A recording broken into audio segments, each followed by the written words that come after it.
few days ago at the start of 2024, I posted this on Ross Edgley's Instagram account. He was asking what people's goals were for the coming year, and I responded in a particularly flippant and shallow moment saying that I want to look good in a birthday suit, a swimsuit, a speed suit and a Hugo Boss suit. Now obviously being flippant and shallow fitted perfectly with Instagram's aesthetic, but it did get me thinking once again about my thoughts on body image. Whoa, look at the flooding.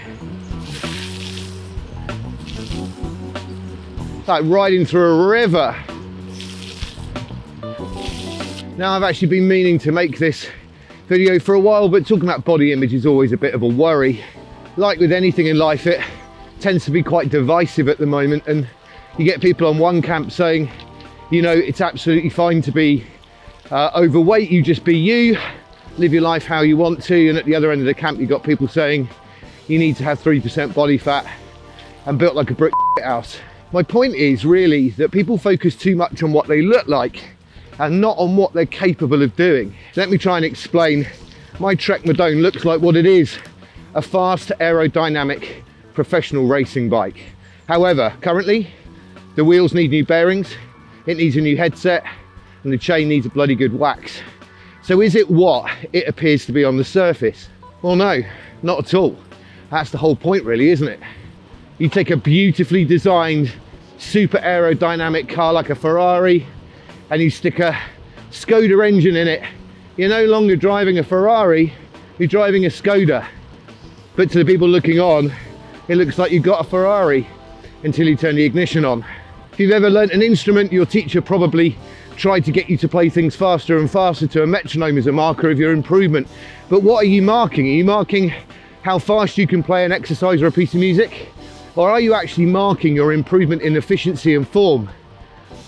I know as a drummer that the more I work on my technique, the more I work in synergy with physics and physiology, the faster as a byproduct I'll be able to play that exercise. But more specifically, it will look slick, relaxed and calm.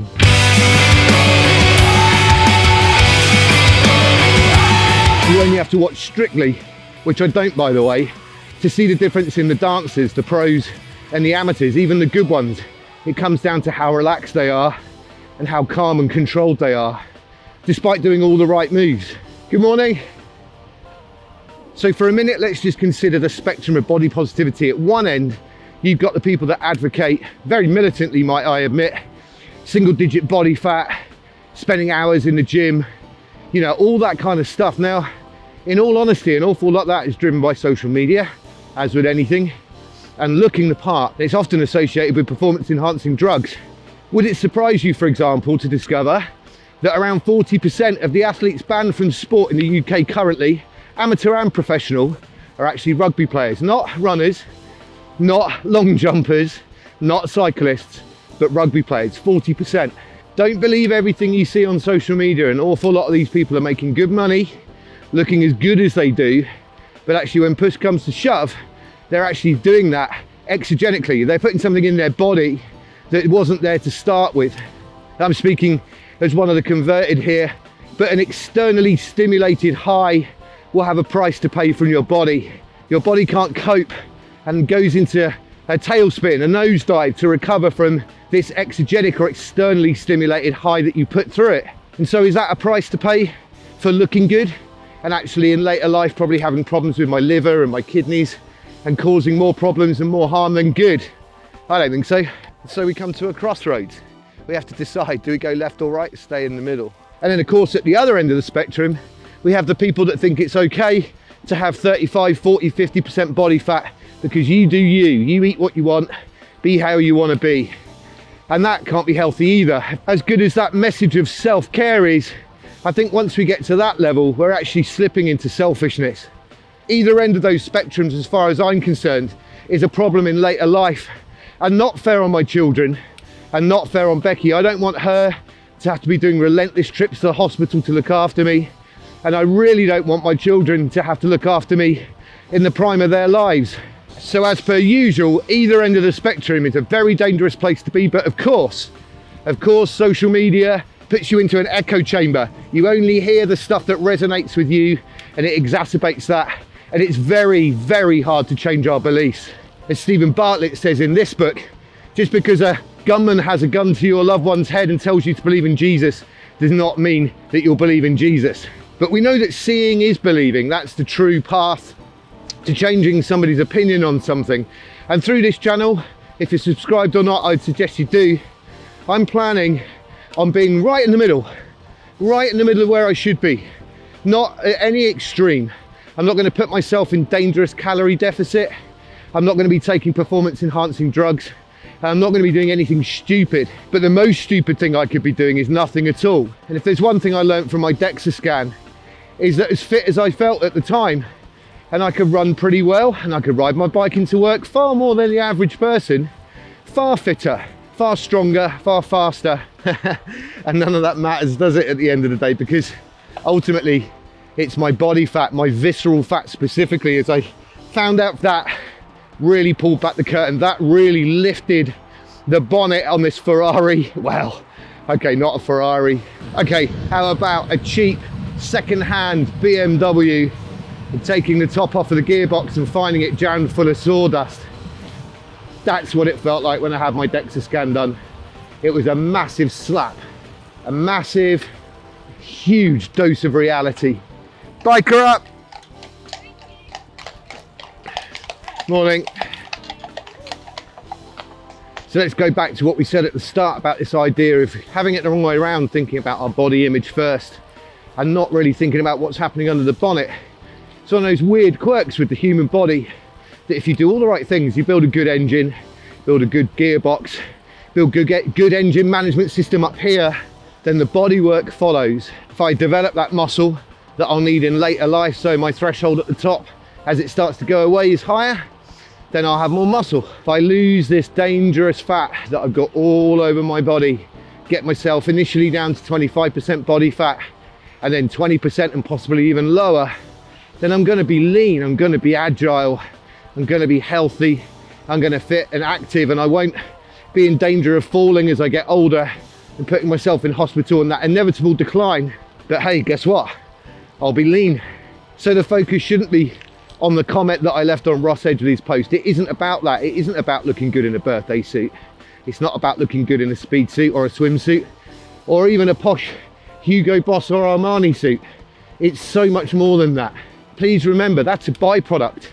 That's when you watch me playing drums and I look slick and relaxed and I look effortless.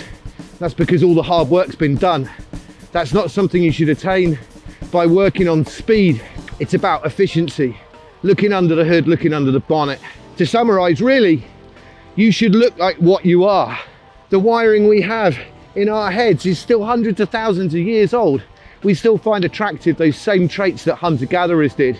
Are they lean, strong? Do they have good endurance? Do they look like they'd be healthy, bearing or fathering a child? And whilst those stereotypes are being changed, and in some cases for the better, that's still intrinsically a healthy way to be. Good morning. But the trouble is we've skipped to the end, haven't we? Like we always do. Skip to the end. We're humans. We want to make things as easy and as effortless as we can. And of course, technology means we can do that. It means we can get liposuction, we can get plastic surgery, we can take performance enhancing drugs, steroids, growth hormones, all those things. And of course people do. And then they look like they should be able to do the things that we actually intrinsically should be able to do. And in some cases, for the time being, they can, but they've opened Pandora's box, in my opinion. And so tonight I go and do my first kettlebells workout with a group. I found that I enjoyed kettlebells a lot this last year, and it's something I want to learn a bit more about. This guy on Instagram has really motivated me. I'll put a link to his Insta down here. In my opinion, he has really the most perfect physique. He's not too big, he's not too small, he's pretty agile, he's lean, and I've really enjoyed my induction I did last night. 90 minutes of learning how to do deadlifts and squats with Kate, a friend of mine here. I'll put her link to her Instagram down here too, because it's something I want to carry forward. Kettlebells seems to have all the elements I want in terms of building strength. So that's where I'm going next. I'll let you know how I get on. I got a feeling after the induction that I am going to most definitely feel it tomorrow. But those are my thoughts on body image, and some of you will agree, some of you won't agree, but ultimately I think we should be somewhere in the middle and not going to extremes. This channel really has grown so much in the last 12 months, and I've gained so much from doing it, and your messages and your comments genuinely, a couple of them have had me in tears about the stories that you've sent me privately, and I understand why some of you want to do that. There's still things that I'm not ready to share and talk about on this channel completely openly, and that's probably for the best. And I'm really driven this year to try and take you along for the journey. So if you aren't subscribed, do the thing, hit the bell, but most importantly, please do leave a comment. Let me know your thoughts on body image, what your experiences of it are, particularly if you're one of me, somebody in their 40s, late 40s in my case, who's sort of grown up with this weird transition into social media. What are your thoughts and experiences on possibly how you view yourself and how that's changed?